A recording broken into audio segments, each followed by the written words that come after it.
Hi everyone, in front of me I've got a LENOVO Tab M8 4th generation, and let me share with you how to block a number on this device. So let's start with blocking a contact, so the number you've got currently saved, and then I'll show you more manual option to block a number. So let's open your contact list first of all, find the contact you'd like to block and tap on it. And then 3 dots icon in the right upper corner and tap on block numbers.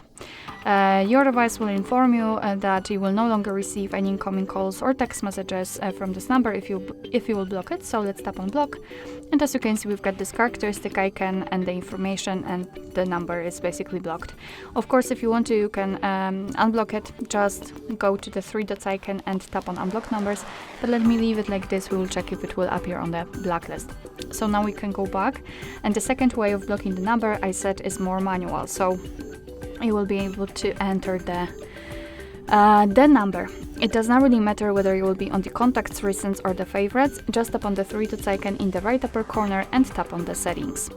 Right here we have to tap on blocked numbers.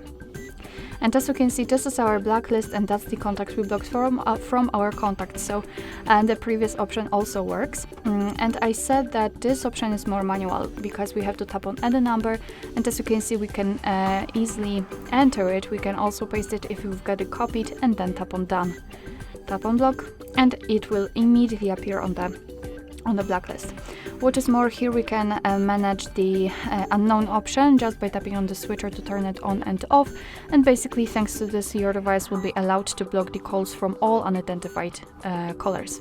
If you want to unblock the number, nothing easier, just tap on this X button right next to the number and confirm it by tapping on unblock. Alright, so that will be all. Thank you so much for watching. I hope that this video was helpful, and if it was, please hit the subscribe button and leave the thumbs up.